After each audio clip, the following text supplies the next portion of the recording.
Hello, friends. We are going to continue reading Three Cousins Detective Club, The Mystery of the Eagle Feather. So I am a little low on lighting. Miss Tori's head's not feeling too well, so I don't like a lot of light whenever my head doesn't feel well. Does that happen to you too? Whenever your head hurts, it's easier not to have a whole lot of light.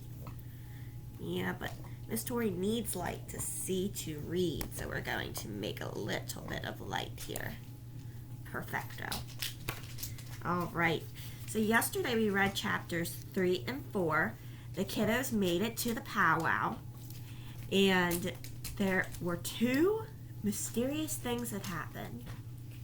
Timothy noticed that one of the dancers was missing something, but he couldn't figure out what it was.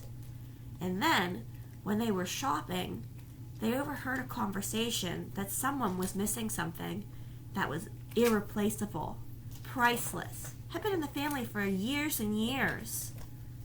We're going to find out what it is. Here we go.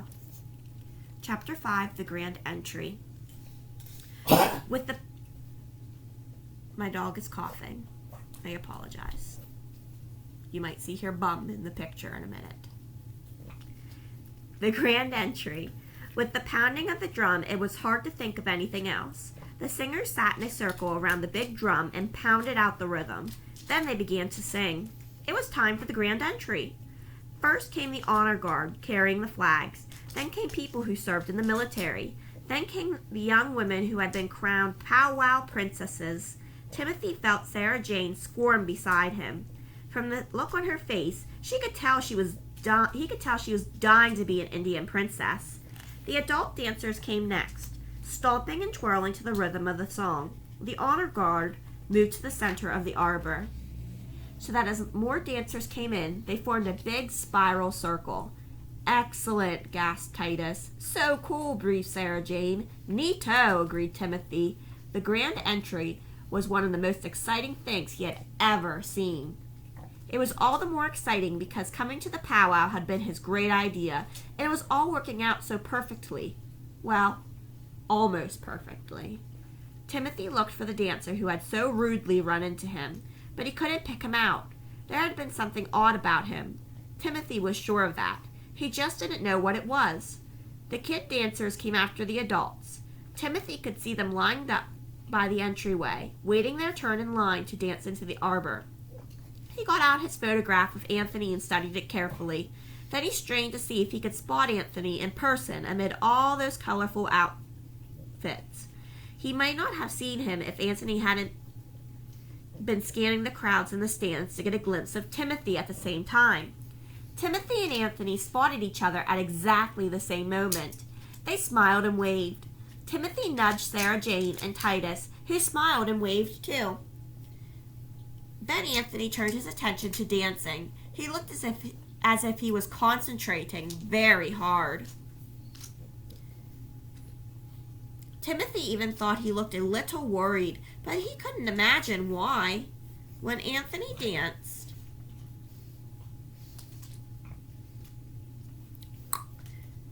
into the arbor, the long yarn of his outfit waved as smoothly as grass on the prairie waving in the wind. His movements were so controlled and so free of all the same time. Maybe Anthony could show him how to do it. At the end of the line came the tiniest dancers, some of them not much older than Priscilla. "Oh, Aunt Sarah," cried Sarah Jane. "Couldn't you just die? They're so cute. Look, Priscilla, look. Little girls just like you, and they're wearing jingle dresses just like your dolly." After the opening ceremonies, everyone was invited to dance. Timothy caught sight of Anthony making his way through the crowds toward him. He hoped Anthony would show him how to do at least a couple of steps, but Anthony's first words were a complete surprise. "Timothy, thank goodness you're here. Can you come back to the camp with me right away?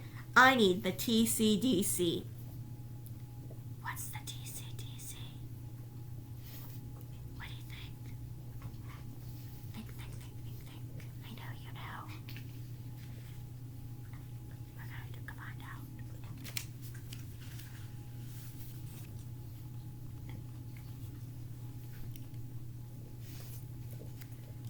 Chapter 6, The TCDC. "What's a TCDC?" asked the old man who met the children at the camp.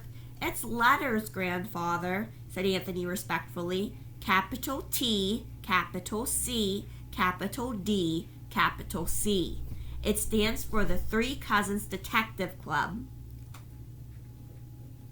"This is my pen pal Timothy Dawson. I told you all about him." "Ah, yes," said his grandfather. "The boy who made the teepee and who sent you beads for your dance outfit. How do you do, Timothy?" he asked politely, shaking hands. "And these are his cousins Sarah Jane Cooper and Titus McKay." The old man shook his hands with Sarah Jane and Titus as well. Anthony said, "Mother has invited Timothy's parents and baby sister to eat supper with us after the contests. But I asked Timothy, Titus, and Sarah Jane to come back to the trailer with me before I have to dance. They're very good at finding things. I thought they could help me look for John's Eagle fan. I saw him wandering around all by himself. He looked very upset." He turned to the cousins. "Eagle feathers are very special to us. We are not supposed to let them touch the ground. If an eagle feather should fall from someone's outfit during the dancing, the dancers form a circle around it to protect it. An elder is called to come pick it up. That's why John is so upset about his lost fan." He added, "John is my uncle, but he's only a few years older than I am. He hasn't been dancing all that long, but now he's upset. He wants to quit." "Yes," said Timothy, "we overheard some people talking about it. They said how terrible that it is that it was stolen." "Stolen?" cried Anthony and his grandfather together. "What makes you think it was stolen?" "Well, wasn't it?" asked Titus, sounding confused. "Not that we know of," said Mr. Two-Trees. "We just assumed my son had misplaced it. He is still a teenager, and sometimes young people can be careless, although I have never known him to be careless with his dance outfit before." Sarah Jane said, "The person we heard about was sure something of his had been stolen. We didn't hear what it was, just that it was priceless and had been in his family for generations." Mr. Two-Trees just shook his head sadly, as if he couldn't think of the words to say how he felt about that. "Those people couldn't have been talking about John," said Anthony. "He made the fan himself. It was new. Besides, he was so embarrassed about losing it that I don't think he would have told anyone." Timothy said, "I'm beginning to think your Uncle John didn't misplace his fan at all. 2 valuable things missing in one day? It's just too much of a coincidence." Another mystery. So we will continue to read to find out what's going to happen next. Chapter 7 is just looking around. Have a great day, friends.